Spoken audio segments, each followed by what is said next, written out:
أعوذ بالله من الشيطان الرجيم بسم الله الرحمن الرحيم والضحى والليل إذا سجى ما ودعك ربك وما قلى وللآخرة خير لك من الأولى ولسوف يعطيك ربك فترضى ألم يجدك يتيما فآوى ووجدك ضالا فهدى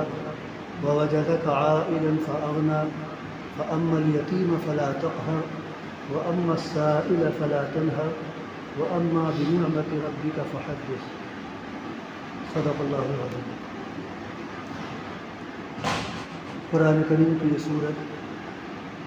سورہ ضحیٰ کے نام سے ہے۔ مکہ مکرمہ میں یہ سورت نازل ہوئی ہے اور نزول کا زمانہ ابتدائی زمانہ ہے، یعنی رسول اللہ صلی اللہ علیہ وسلم کو نبوت ملے ہوئے تو بہت وقت نہیں گزرا تھا، اس وقت یہ سورت نازل ہوئی ہے۔ اور یہ سورت اس لیے نازل کی گئی کہ اللہ کے رسول صلی اللہ علیہ وسلم کو تسلی دی جائے، کیونکہ آپ ذاتی طور پر بھی بے چین تھے اور لوگوں کے تعلق تشمیل بھی آپ کی طرف آ رہے تھے۔ معاملہ یہ تھا کہ وہی کسی وجہ سے روک لی گئی تھی، حضرت جبریل علیہ السلام تشریف نہیں لا رہے تھے، اللہ کا کوئی پیغام نہیں آ رہا تھا، لوگوں کے سامنے کوئی نئی بات نہیں آ رہی تھی، جبکہ نبی کا معمول یہ تھا کہ جیسے ہی اللہ تعالیٰ کی طرف سے کوئی پیغام آتا تھا آپ فوراً لوگوں کو اکٹھا کر کے سنا دیا کرتے تھے۔ لیکن اس موقع پر جبکہ یہ صورت نازل ہوئی ہے کافی دن ہو گئے تھے، بعض لوگوں نے 12 دن لکھے ہیں، بعض لوگوں نے 15 دن بتائے ہیں اور بعض حضرات نے تو 40 دن بھی بتائے ہیں کہ اتنا طویل وقت گزر گیا تھا۔ اگر 12 دن بھی مان لیے جائیں جو کم سے کم وقت ہے، تو بھی کبھی وحی کے دوران ایسا وقفہ نہیں آیا ہے۔ ابتدا میں تو ہوا ایسا، 2-3 بار ایسا ہوا، پہلی وحی آئی آپ انتہائی شرابور ہو گئے، بہت ہی پریشان بے چین اور گھر بھاگے ہوئے آپ گئے، آپ نے حضرت خدیجہ رضی اللہ عنہا سے فرمایا زمینی انتہائی بے چینی کی حالت میں پسینے سے پورے آپ شرابور تھے۔ اس کے کچھ وقت تک کے لیے وحی کو روک لیا گیا تھا، اس کے بعد پھر وہی آئی یا ایھا المدثر یا ایھا المزمل وغیرہ۔ پھر ایک مرتبہ کفار مکہ نے نبی کو ضبط دینے کے لیے اور نبی کو پریشان کرنے کے لیے کچھ سوالات کیے تھے۔ یہ سوالات ان کے ذاتی نہیں تھے بلکہ یہود کے پاس گئے تھے اور ان سے کہا تھا کہ ہم ساری کوششیں کر کے ہمیں دیکھ لی لیکن ہم کامیاب نہیں ہو پا رہے کہ یہ جو نئی آواز اٹھی ہے، نیا دین شروع ہوا ہے اور اس کو ماننے والے بڑھتے چلے جا رہے ہیں، ان کی طاقت بڑھتی چلی جا رہی ہے، کیا کیا جائے، کس طرح سے اس کو ختم کیا جائے، کوئی تدبیر آپ ہی بتائیے۔ تو ان لوگوں نے چند سوالات دیے کہ جاؤ یہ سوالات پوچھو، اگر اس کے جواب دے دیتے ہیں تو وہ نبی ہیں اور جواب نہیں دیتے ہیں تو نبی نہیں۔ وہ سوالات یہ تھے کہ اصحاب کہف کے بارے میں پوچھو ان سے، یہ کون لوگ تھے، ذوالقرنین کے بارے میں پوچھو ان سے، یہ کون لوگ تھے، یہ کون تھے، اور اسی طرح سے جو سوال کیے بہت خوش یہ لوگ، چلو اب تو مزہ آئے گا، یہ بتا پائیں گے نہیں کیونکہ انہوں نے کوئی دنیا کی تو سیر کی نہیں، اصحاب کہف ان کو کیا معلوم کہاں ذوالقرنین کون ہیں، کیا تھے، ان کو کیا معلوم، یہ بچپن سے یہیں رہے، بہت ہوا تجارت کے لیے شام کے علاقے تک گئے ہیں اور یہ جو معاملات ہیں یہ شام سے باہر کے علاقے ہیں۔ بہت خوش ہو کر آئے، پوچھا بھائی ٹھیک ہے آپ کی بات مانی جا سکتی ہے، آپ ہمارے چند سوالوں کا جواب دے دیجیے۔ آپ نے پوچھا کیا ہے، کہا کہ اصحاب کہف کے بارے میں بتا دیجیے کون لوگ تھے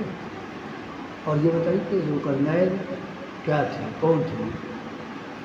آپ نے کہا ٹھیک ہے کل آنا بتا دیں گے۔ لوگ چلے گئے، دوسرے دن آئے کوئی جواب نہیں دے پا رہے، تیسرے دن آئے کوئی جواب نہیں دے پا رہے، چوتھے کئی دن ہو گئے کوئی جواب ہی نہیں آ رہا، آسمان سے وحی نہیں آتی، آپ کو کیا معلوم کہ اصحاب کہف کون ہے اور ذوالقرنین کون ہے، فلاں کون ہے، یہ کون ہے، آپ تو اس کی کوئی آپ نہ تو عالم الغیب ہے اور نہ آپ نے دنیا کے سیر کی تھی، جو آپ کو جو مقامات ہیں سیاحت کے وہاں آپ نے وقت گزارا ہو اور کچھ جانکاری وہاں سے حاصل کی تو آپ نہیں جواب دے پائے۔ اب یہ لوگ اپنی جگہ اندر اندر بڑے خوش ہو رہے تھے، پہلے کہہ رہے تھے کہ نبی ہے نہیں اور بلا وجہ نبوت کا دعویٰ اور لوگ مچانے میں معذ اللہ نبی نہیں۔ پھر اللہ تعالیٰ کی طرف سے کئی دنوں کے بعد وحی آئی، اس میں بھی کافی وقت لگا، اور نبی کو تنبیہ دی گئی لا تقولن لشیء انی فاعل ذلک غدا الا ان شاء اللہ، خبردار آئندہ کبھی یہ نہ کہیے گا کہ ہم یہ کام کل کر دیں گے یا کل کریں گے، ہاں انشاءاللہ کے ساتھ نہیں، کیونکہ نبی نے انشاءاللہ نہیں کہا، نبی نے یہ کہا تھا کل آنا، کل ہم بتا دیں گے، آپ کو یہ اطمینان تھا اللہ کی ذات پر کہ بھائی وہی آئے گی تو بتا دیں گے، اللہ تعالیٰ کی طرف سے ہم کو بتایا جائے گا، ہم ان کو بتا دیں گے، لیکن چونکہ انشاءاللہ کا لفظ نہیں کہا اس لیے وہی روک لی گئی۔ ایک موقع یہ آیا پھر وہی کے روپ میں کہا، تو اس موقع پر جب کئی دن ہوئے کوئی نیا پیغام نہیں سنایا جا رہا ہے، کوئی نئی بات نہیں لوگوں کے سامنے پیش کی جا رہی، تو لوگ تانا دینے لگے، دیکھا پہلے ہی کہتے تھے یہ نبی نہیں، ان کو خدا نے چھوڑ دیا ہے، ان کا خدا ان سے ناراض ہو گیا ہے، اسی لیے کوئی بات اب نہیں آ رہی ہے۔ اور ام جمیل جو آپ کی سگی چچی تھی، ابو لہب کی بیوی تھی، ابو لہب آپ کا سگا چچا ہے، اس نے تو یہاں تک کہا کہ کیا تمہارا شیطان تم کو چھوڑ دیا ہے، اب تم کو کوئی بات نہیں بتا رہا ہے، معاذ اللہ۔ آپ بہت بے چین، بہت پریشان کی، جس چاروں طرف سے اس طرح کی آوازیں اٹھ رہی ہیں، اور ذاتی طور پر آپ بھی لوگوں کے کہنے کی وجہ سے کہ اللہ تعالیٰ ناراض ہو گیا، صرف اس بات کو لے کر آپ بھی پریشان کی، خدا رکھا صاحب ہم سے ہی کوئی چوک تو نہیں ہو گئی، ہم سے ہی کوئی غلطی تو نہیں ہو گئی، اللہ تعالیٰ کا پیغام سنانے میں، لوگوں کو پیغام پہنچانے میں، یا ذاتی طور پر عبادت وغیرہ میں کہیں کوئی کمی بن گئی، کیا بات ہے، اللہ ناراض ہو گیا کیا آپ سے کہ وہی نہیں آ رہی ہے، تو آپ خود ذاتی طور پر بھی اس وجہ سے پریشان تھے کہ کیا بات ہے، کیوں حضرت جبریل علیہ السلام آ رہے ہیں۔ تو جب آپ کی ذاتی بے چینی بھی بڑھی اور لوگوں کے تعلق تشریح بھی بڑھے، اس وقت اس صورت میں کی گئی اور آپ کو تسلی دی گئی کہ میں آپ سے، آپ کا خدا ناراض نہیں، میں آپ کو خدا نے آپ کو چھوڑا۔ یہ حکمت ہے اللہ تعالیٰ کی کہ وحی کو مسلسل نہ بھیجا جائے، کیونکہ وحی کی جو شدت ہے اس کو برداشت کرنے کی طاقت آپ کے اندر مسلسل نہیں ہے، آپ ایک انسان ہے۔ وحی کا معاملہ یہ کہ وحی آتی تھی تو سخت جاڑے میں بھی آپ کے چہرے مبارک سے پسینہ ٹپکنے لگتا تھا، اور اگر کسی کے آپ کسی سواری پر ہوتے تھے اونٹنی وغیرہ پر، وہ اونٹی شدت بوجھ سے بیٹھ جاتی تھی، وہ بوجھ برداشت نہیں کر پاتی تھی، وہی کا اتنا زبردست بوجھ ہوتا تھا۔ ایک مرتبہ ایک صحابی تھے، آپ ان کے اوپر آپ کا یہ گھٹنا رکھا ہوا تھا ان کی رات پر، اور وہی کا سلسلہ شروع ہو گیا۔ وہ کہتے ہیں مجھے ایسا لگ رہا تھا کہ میری رات ٹوٹ جائے گی، ہڈی ٹوٹ جائے گی، اتنی تکلیف مجھے ہو رہی تھی، لیکن نبی کی محبت میں ہٹا نہیں پا رہی تھی۔ تو اس طرح کا بوجھ، تو اگر یہ بوجھ مسلسل آپ پر ڈالا جاتا رہتا تو آپ کی صحت متاثر ہوتی، آپ کے اعصاب متاثر ہو جاتے ہیں، اور بھی کچھ ہو سکتا تھا۔ تو حکمتاً اس کو روکا گیا تاکہ آپ کے اندر قوت برداشت باقی رہے، اور وہی کو برداشت کرنے کی جس چیز کی ضرورت ہے وہ آپ کے اندر باقی رہے، ورنہ غلط ہو جائے گا۔ تو یہ راز و مقاصد تھے اللہ تعالیٰ کے سامنے، یہ حکمت تھی جس کی وجہ سے پے بپے وہی نہیں آ رہی۔ چنانچہ جب اس طرح کی بات آئی کہ اللہ ناراض ہو گیا یا چھوڑ دیا، یا خود آپ ذاتی طور پر بھی شک کرنے لگے کہ کہیں ہم سے کوئی کمی ہو گئی، کوئی کوتاہی ہو گئی، تو اس پر اللہ تعالیٰ نے ایک صورت نازل کی، تسلی دی، فرمایا والضحیٰ۔ ضحیٰ کا لفظ اصلاً تو ہوتا ہے چاشت کے وقت استعمال کی، جو تقریباً 9:30 10 بجے کا ہوتا ہے، اس کو آپ جیسے آپ صلاۃ الضحیٰ کہتے ہیں، چاشت کی نماز۔ لیکن آگے جو لفظ آ رہا ہے واللیل، اس کی روشنی میں ضحیٰ کا مطلب یہ ہے کہ روشن دن، ظاہر ہے کہ اس وقت سورج سوا نیزے سے اوپر پہنچ چکا ہوتا ہے، ہر چیز پوری طرح سے روشن ہو جاتی ہے، کسی بھی چیز کو دیکھ کر آدمی دھوکہ نہیں کھا سکتا۔ ایک بچہ بھی اگر کسی جانور کو، کسی مثال کے طور پر کسی بکری کو دیکھا ہو تو اس کو کتا نہیں کہہ سکتا، لومڑی کو کوئی اور چیز نہیں سمجھ سکتا ہے، شیر کو کچھ اور نہیں سمجھے گا، اندھیرا ہوتا ہے تو اس وقت دھوکہ ہو سکتا ہے، لیکن جب یہ روشن دن ہے تو اس وقت کسی بھی چیز کو دیکھ کر دھوکہ نہیں ہوگا کہ یہ فلاں چیز نہیں فلاں چیز ہے۔ لہٰذا روشن دن کی قسم واللیل اذا سجى، اور رات کی قسم جب پوری طرح سے تاریک اور پرسکون ہو جائے، یعنی دن کی روشنی کو اور دن کے شور شرابے کو، ہنگامے کو ختم کر کے پوری طرح سے سکون طاری کر دے، ہر چیز پر سکون ہو۔ اور آپ دیکھتے ہیں کہ رات کے وقت جیسے جیسے رات بڑھتی جاتی ہے ویسے ویسے آہستہ آہستہ سکون کی جو یعنی وہ ہے وہ بڑھتی چلی جاتی ہے۔ ابھی شور شرابہ ہو رہا ہے، کچھ دیر کے بعد یہ ہنگامہ بھی ختم ہو جائے گا، بالکل سناٹا ہو جائے گا، اور اکثر آپ نے دیکھا ہوگا کہ فجر کی اذان دور سے بھی اس کی آواز آپ کو فجر میں سنائی دے گی، اور وہی اذان ظہر کے وقت میں جب دی جاتی تو آواز نہیں سنائی دیتی، چونکہ دن میں ہنگامہ رہتا ہے، شور شرابہ رہتا ہے، اور رات کا وقت سناٹے کا ہوتا ہے، لہٰذا تو واللیل اذا سجا، رات کی قسم جب پوری طرح سے پرسکون ہو جائے، پوری طرح سے سناٹا ہو جائے اور اچھی طرح سے تاریکی پھیل جائے، اب یہ جو دو چیزیں جن کی قسم کھائی اللہ تعالیٰ نے کہ روشن دن کی قسم اور رات انتہائی جو تاریخ ہو جائے اس کی قسم، تو یہ جو دن کا آنا اور رات کا جانا، یا رات کا آنا اور دن کا جانا، یہ کوئی اللہ تعالیٰ کی ناراضگی کا سبب تو نہیں کہ دن میں اللہ تعالیٰ اپنے بندوں پر ناراض نہیں ہے اس لیے اس نے دن کو روشن کر دیا، خوب روشنی دے دی، اور چونکہ رات کے وقت میں اللہ تعالیٰ ناراض ہو جاتا ہے اپنے بندوں سے اس لیے تاریکی کر دیتا ہے، ایسا نہیں ہے، بلکہ ہمارے جسم کو روشنی کے کچھ گھنٹے ملنے چاہیے، اور اس کے بعد ہمارے جسم کو ضرورت ہے اس بات کی کہ تاریکی ملے، ہمارے جسم کو سکون ملے، دماغ کو سکون ملے، تاکہ ہم اگلے دن کی تیاری کر سکیں کاموں کے سلسلے میں۔ اگر ایسا نہ کیا جائے، مستقل ہمارے جسم پر روشنی پڑتی رہے تو ہمارا جسم بیکار ہے، ہمارے جسم کے اندر جو صلاحیتیں ہیں کام کرنے کی وہ صلاحیتیں ختم ہوتی چلی جائیں گی، اور ہم 4 دن کے بعد بستر پر پڑ رہے ہیں۔ اس لیے اللہ تعالیٰ نے اپنی حکمت کے پیش نظر کچھ وقت روشن رکھتا ہے، کچھ وقت تاریک رکھتا ہے کہ ہم روشنی میں اپنا کام کریں، اپنی معیشت کو حاصل کریں، اور جسم تھکا ہوا، دماغ تھکا ہوا، اعضاء تھکے ہوئے، تمام چیزیں تھکی ہوئی، ان کو رات کی تاریکی میں اطمینان و سکون ملے تاکہ اگلے دن کو تیار ہو جائے۔ تو یہ دن کی روشنی اور رات کی تاریکی اللہ تعالیٰ کے غیر ضرورت ہے، اللہ تعالیٰ کی ناراضگی اور خوشی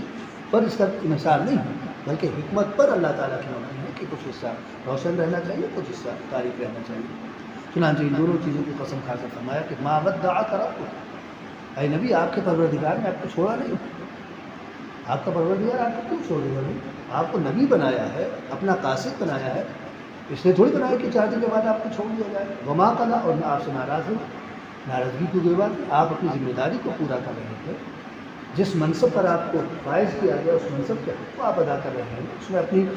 پوری کوششیں کر رہے ہیں، پھر کاہے کی ناراضگی کا معاملہ آئے گا؟ اللہ تعالیٰ آپ سے ناراض نہیں ہے، آپ تسلی رکھیے، دماغ خاطر رکھیے کہ اللہ تعالیٰ آپ کا پروردگار نہ تو آپ سے ناراض ہے تو اس میں آپ کو چھوڑا ہے۔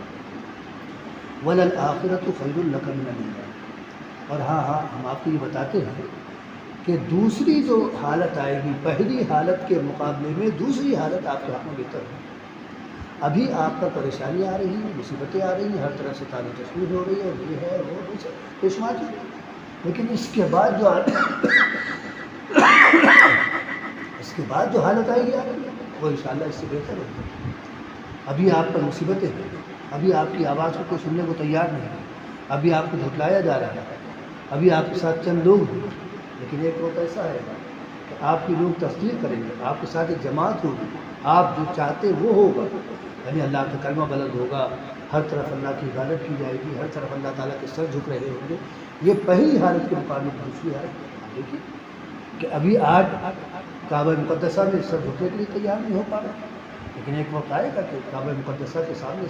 لاکھوں سر جھکے ہوں گے۔ اور نبی کی زندگی میں یہ چیز سامنے آئی کہ پورے عرب علاقے میں تقریباً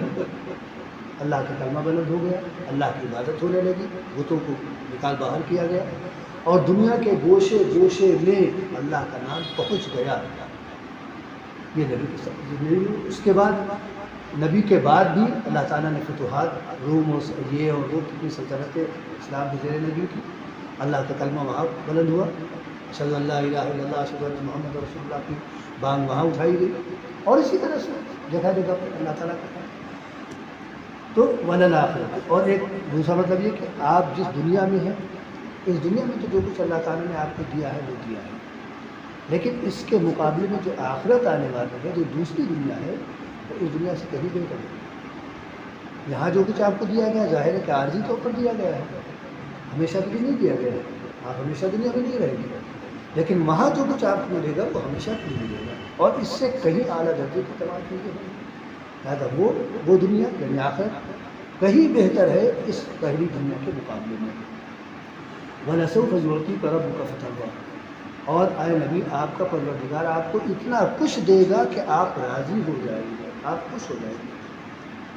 یہ آیت جب نازل ہوئی تو رسول اللہ صلی اللہ علیہ وسلم بے انتہا خوش ہوئے اور آپ نے فرمایا کہ اگر ایسا ہے ظاہر کہ اللہ تعالیٰ کی بات میں کوئی شک و شبہ نہیں، لیکن کہنے کا ایک انداز ہوتا ہے، ایسا ہے تو پھر میں اس وقت تک راضی نہیں ہو سکتا جب تک میری امت کا ایک فرد بھی جہنم میں ہوگا۔ میری امت کا ایک فرد بھی اگر جہنم میں ہے تو میں راضی نہیں ہو سکتا۔ کتنی بڑی بات ہے کہ اللہ تعالیٰ سے اپنی امت کے ایک ایک فرد کو آپ جنت میں لے کر جائیں۔ اسی طرح سے ایک یہ بھی بات بتائی جاتی ہے کہ جب یہ آیت نازل ہوئی تو آپ اللہم امتی امتی، اے اللہ میری امت میری امت میری امت، اور رو رہے ہیں، زار و قطار رو رہے ہیں۔ اللہ تعالیٰ نے حضرت جبریل علیہ السلام کو بھیجا کہ جاؤ ذرا محمد کے پاس جاؤ، اس کے پاس اور پوچھو کیا بات ہے، کیوں پریشان ہو رہے ہیں، کیوں رو رہے ہیں۔ حالانکہ اللہ تعالیٰ کو معلوم ہے سب کچھ،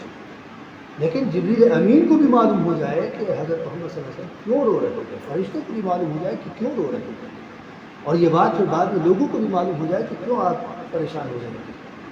حضرت جبریل علیہ السلام سے پاتے ہیں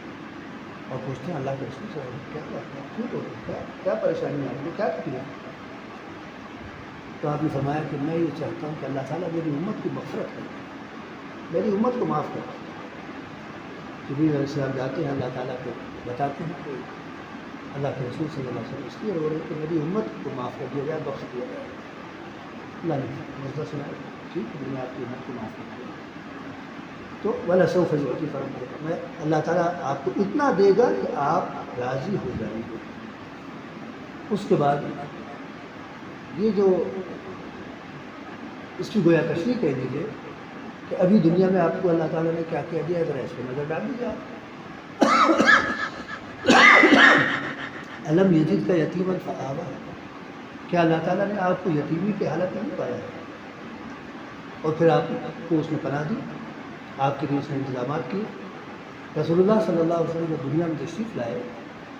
تو آپ کی تشریف آوری سے 3 مہینے پہلے آپ کے والد کا انتقال ہو گیا، گویا یتیمی کی حالت میں آپ نے دنیا میں آ کے کی، لیکن اللہ تعالیٰ نے ان کی پرورش کا کیا انتظام کیا، 6 سال ماں کے پاس رہے۔ جس طرح سے ماں اپنے بچے کو اس کی پرورش کرتی ہے، دیکھ بھال کرتی ہے، نگرانی کرتی ہے، اس طرح سے حضرت آمنہ نے آپ نے سب کی نگرانی کی، دیکھ بھال کی، پرورش کی، تربیت کی۔ 6 سال کی عمر ہوئی تھی کہ والدہ محترمہ کا انتقال ہو گیا، دادا عبد المطلب کھڑے ہو گئے اور اس انداز سے پرورش کی 2 سال کہ کیا کوئی اپنے بچے کی پرورش کرے گا، اپنی بیٹی کی پرورش کرے گا، اور کہتے تھے فخر سے میرا یہ بیٹا بڑا نام کرے گا، اس کا نام ہوگا بیٹا، مجھے اپنے بیٹے پر ناز ہے، مجھے اپنے بیٹے پر فخر ہے۔ 2 سال کے بعد دادا کا انتقال ہو گیا، ابو طالب نے ذمہ داری لے لی، اور ابو طالب نے اپنی آخری سانس تک اس انداز سے پرورش کی ہے، دیکھ بھال کی ہے، تربیت کی ہے، کیا اپنے بیٹے کی پرورش کرے گا، دیکھ بھال کرے گا۔ اپنی اولاد سے زیادہ انہوں نے آپ سے محبت کی ہے، آپ کی دیکھ بھال کی ہے، آپ کی ضرورتوں کا خیال کیا، اور جو بھی بارہ پرورش اور تربیت میں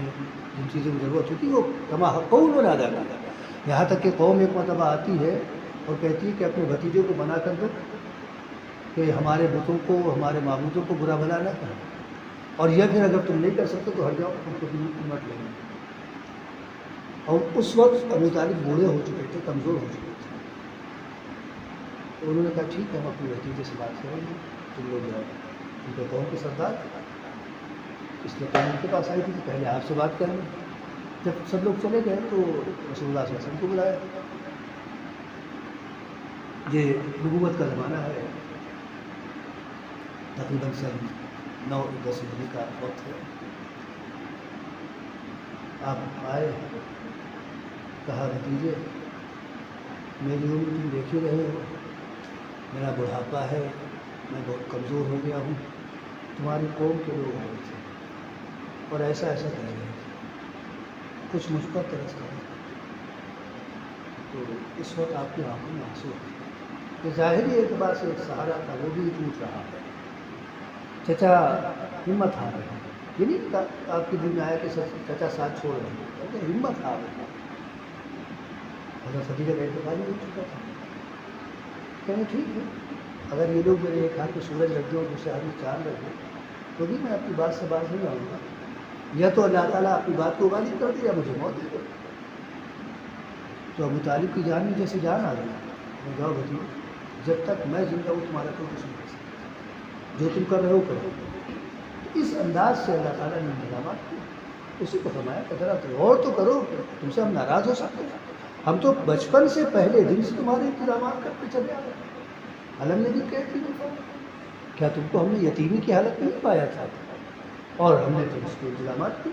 کس طرح سے تمہاری پرورش کی گئی، کس طرح سے تمہاری دیکھ بھال کی گئی، سب ہماری طرف سے سارے انتظامات تھے. لوگوں کے دلوں میں محبت تمہاری یوں ہی نہیں آ گئی تھی، ہم نے لوگوں کے دلوں میں محبت رکھی تھی، تب تمہاری طرف لوگوں کا میلان ہوا اور لوگوں کا خیال ہوا. ووجدک ضالا فہدی، اور آپ کے پروردگار نے آپ کو بے خبری کی حالت میں پایا. آپ کو کچھ بھی تو نہیں معلوم تھا، آپ کیا جانتے تھے؟ نہ پچھلے ادیان کے بارے میں جانتے تھے، نہ پچھلی کتابوں کے بارے میں جانتے تھے، نہ اور کسی چیز کے بارے میں جانتے تھے. آپ کیا جانتے تھے؟ کچھ نہیں جانتے تھے، ناواقف تھے. لیکن اللہ تعالیٰ نے کس طرح سے آپ کی رہنمائی کی، کس طرح سے آپ کو اللہ تعالیٰ نے بت پرستی سے، شرک سے، خرافات سے بچایا.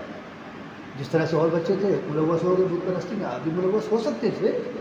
خرافات میں آپ بھی ملوث ہو سکتے تھے، لیکن اللہ تعالیٰ نے کس طرح سے بچایا. ایک مرتبہ کا واقعہ ہے کہ آپ کے چند دوست کسی مشاعرے میں، کسی نوٹنکی میں جا رہے ہیں. ہنگامہ تھا وہاں، شرارتیں ظاہر ہے کہ ایسے موقع میں شرارتیں ہوتی ہیں، ہنگامے ہوتے ہیں، ہو ہا ہوتا ہے. چونکہ آپ کا بچپن تھا، ساتھیوں نے کہا چلو وہاں فلاں جگہ پر نوٹنکی لگی ہے یا میلہ ہے، جو بھی ہے، جو بھی صورت ہو، چلو چلتے ہیں، ذرا مزہ آئے گا، کچھ گھومے پھریں. آپ تیار ہو جاتے ہیں ساتھیوں کے ساتھ چلے، اور راستے میں ایک جگہ پر کچھ تھک وک گئے تھے، کھانے پینے کے لیے بیٹھے ہوں، کچھ کھایا پیا، کچھ آرام کے لیے لیٹ گئے. سبھی لوگ لیٹ گئے ہیں، آپ کو نیند آ گئی. جو آپ کے ساتھ تھے ان کی آنکھ کھلی، ممکن ہے جگایا ہو، اور ممکن ہے کہ اللہ تعالیٰ نے ان کو دلوں میں ڈال دیا سونا تو تم جاؤ. تو اس طرح سے وہ لوگ تو چلے گئے، آپ سے چلے گئے. تو ہنگامی کی جگہ سے، برائی کی جگہ سے آپ کو اللہ تعالیٰ نے بچایا. ورنہ آپ جاتے، کل کو یہ بات آپ پر انگلی اٹھائی جاتی اس بات پر کہ آپ تو فلاں جگہ گئے تھے، اور آج آپ ہم سے کہتے ہیں کہ ہنگامی کی جگہ پہ نہ جائیں گے، خرافات کی جگہوں پہ نہ جائیں گے، اور آپ جو اپنے بچپن میں گئے تھے. تو قدم قدم پر اللہ تعالیٰ نے آپ کی حفاظت کی ہے، آپ کی نگرانی کی ہے. اسی لیے فرمایا کہ ووجدک ضالا، اللہ تعالیٰ نے تو آپ کو بے خبر پایا تھا ہر چیز سے، لیکن کس طرح سے آپ کی رہنمائی، صحیح راستے کی اور صحیح طریقے کی رہنمائی کی ہے. نہ آپ بت پرستی میں مبتلا ہوئے، نہ آپ خرافات میں پڑے، نہ آپ کی زبان پر گالم گلوچ کی کوئی بات آئی، نہ آپ جھوٹ بولے، نہ آپ نے کسی کی غیبت کی، نہ آپ نے کسی کے ساتھ زیادتی کی. یہ سب کہاں سے ہو گیا؟ جبکہ آپ جس معاشرے میں رہے تھے اس معاشرے میں یہ تمام چیزیں تو عام تھیں، شراب نوشی اور جوا اور یہ وہ ساری چیزیں. لیکن ان تمام خرافات سے اللہ تعالیٰ نے ہی آپ کو بچایا. ووجدک عائلا فأغنی. اور ہاں یہ بھی تو سوچیے کہ اللہ تعالیٰ نے آپ کو ضرورت مند پایا، اہل و عیال والا پایا، اور آپ کے باپ نے کچھ چھوڑا تو تھا نہیں ترکے میں کہ آپ اس کے ذریعے سے اپنا سارا انتظام کر لیتے. آپ شادی ہوئی آدمی، آپ بس کیا تھا؟ آپ کی جب ضرورت اللہ تعالیٰ نے آپ کو کی محسوس کی، اللہ تعالیٰ نے آپ کی ضرورت سے بے نیاز کر دیا. عبداللہ نے جو آپ کے والد ہیں صرف ایک باندی تھی اور ایک اونٹنی تھی، ترکے میں یہی چھوڑا تھا، کچھ بھی نہیں تھا اس کے علاوہ. یہ کب تک چلنے والا سامان تھا؟ لیکن اللہ تعالیٰ نے سارے انتظامات کیے. تقریباً 50 سال کی عمر تک ابو طالب، مجموعی طور پر ابو طالب تک آپ پہنچے، اور 25 سال کی عمر میں آپ کو اللہ تعالیٰ نے تجارت کے راستے دکھا دیا. حضرت خدیجہ رضی اللہ عنہ نے مال مزاربت دے کر آپ کو تجارت کے شام بھیجا. آپ گئے اور ایمانداری کے ساتھ تجارت کی، زیادہ سے زیادہ فائدہ ہوا، اور اس کے بعد باقاعدہ انہوں نے خوش ہو کر آپ کو پیغام دیا نکال. اس وقت آپ کو جو منفعت ہوئی، جو آپ کو فائدہ ہوا مال سے، تجارت سے، وہ آپ کی جیب میں آیا، آپ نے اس سے اپنی ضرورتیں پوری کی. اس کے بعد انہوں نے رشتہ کا پیغام دیا، اللہ تعالیٰ نے اس رشتے کو کرا دیا. پھر سارا مال حضرت خدیجہ کا آپ کے لیے آ گیا. کیا آپ کی خدمت میں سارا مال انہوں نے وقف کر دیا کہ آپ جیسے چاہیں اس کو خرچ کریں جیسے چاہیں. تو ووجدک عائلا فأغنی، آپ کو اللہ تعالیٰ نے ضرورت مند دیکھا، اہل و عیال والا دیکھا، تو پھر اللہ تعالیٰ نے آپ کو اس کا بھی انتظام کیا، اس سے بھی آپ کو بے فکر بنا دیا. فأما الیتیم فلا، یہ 3 خصوصیات تین ضرورتیں اللہ تعالیٰ نے کس طرح سے آپ کی پوری کی، یعنی آپ یتیمی کی حالت میں تھے، اللہ تعالیٰ نے آپ کے انتظامات کیے، آپ بے خبر تھے، اللہ نے آپ کی رہنمائی کی، اور آپ اہل و عیال والے ہوئے، اللہ نے آپ کو اس سے بھی بے فکر بنا دی۔ یہ تین خصوصیات آپ ذرا دیکھیں کسی کے ساتھ اس طرح کی، تو آپ سے اللہ تعالیٰ ناراض کیسے ہو سکتا ہے؟ آپ کو اللہ تعالیٰ چھوڑ کیسے سکتا ہے؟ جب اس نے آپ کو بچپن میں نہیں چھوڑا تو اب کیسے چھوڑے گا؟ فَأَمَّا الْيَتِيمَ فَلَا تَقْهَرْ، لہٰذا اب ہم آپ کو تین باتوں کی نصیحت بھی کرتے ہیں۔ یتیم کبھی بھی آپ کے پاس آئے، کبھی اس پر جبر و تشدد نہیں کریں۔ جس طرح سے اللہ تعالیٰ نے آپ کی یتیمی کی حالت میں آپ کے ساتھ یعنی ہر طرح سے نرمی کا اور انتظامات کا سارا معاملہ کیا ہے، اسی طرح سے آپ یتیم کے سلسلے میں ہمیشہ محتاط رہنا، کبھی آپ کی طرف سے یتیم کے سلسلے میں کوئی بدسلوکی نہ ہو جائے، آپ کے ذریعے سے کوئی ایسی بات ہو جائے کہ اس کا دل ٹوٹے اور اس کے دل کی تکلیف پہنچے۔ چنانچہ یتیم کے متعلق خود رسول اللہ صلی اللہ علیہ وسلم نے مختلف انداز سے توجہ مبذول کرائی ہے۔ ایک موقع پر آپ نے فرمایا کہ انا وکافل الیتیم ھکذا، میں اور یتیم کی کفالت کرنے والا قیامت کے دن یا جنت میں اس طرح سے ہے جیسے یہ دو انگلیاں ہیں کہ ان دونوں انگلیوں کے درمیان کوئی دوری نہیں ہے، کوئی فاصلہ نہیں ہے، بالکل مل کر ہم دونوں رہیں گے۔ اور ایک موقع پر آپ نے فرمایا تھا کہ مسلمان گھرانوں میں بہترین گھرانہ وہ ہے کہ جہاں کسی یتیم کے ساتھ اچھا سلوک کیا جا رہا ہے، اور مسلمان گھرانوں میں بدترین قسم کا گھرانہ وہ ہے جہاں کسی یتیم کے ساتھ زیادتی کی جاری ظلم کیا جا رہا ہے۔ فَأَمَّا الْيَتِيمَ فَلَا تَقْهَرْ، یتیم کے ساتھ کبھی کوئی زیادتی، کوئی ظلم اور کوئی قہر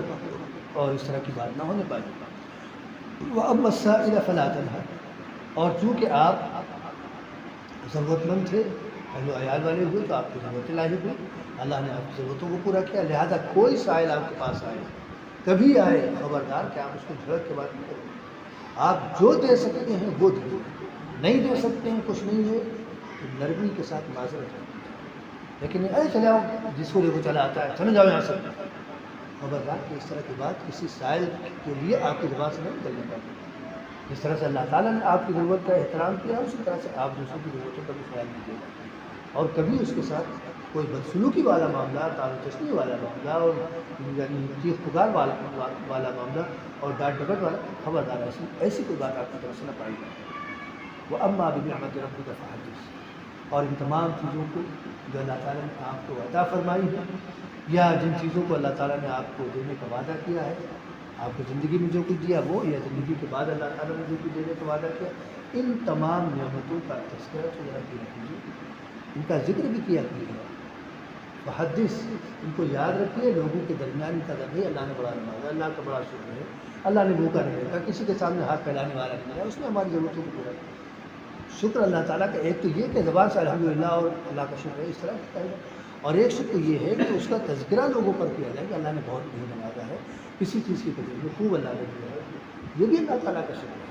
مال کا شکر یہ ہے کہ اس کو صحیح استعمال کیا جائے، اور مال کا شکر یہ بھی ہے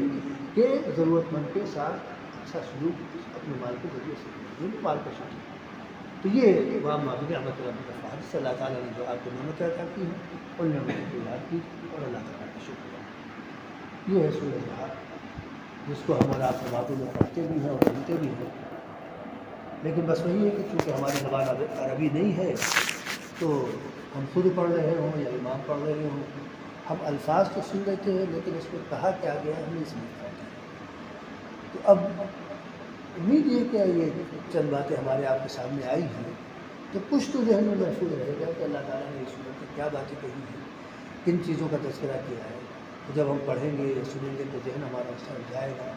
اور پھر نماز میں خشوع و خضوع اس کے ذریعے سے پیدا ہوگا، اللہ تعالیٰ سے تعلق بڑھے گا، اور یہی اللہ تعالیٰ چاہتا ہے کہ اللہ کے بندوں کا تعلق اللہ تعالیٰ سے مضبوط تر ہوتا چلا جائے، اور اسی تعلق کی بنیاد پر ہم اور آپ اس دنیا میں بھی کامیاب ہوں گے انشاءاللہ۔ اللہ تعالیٰ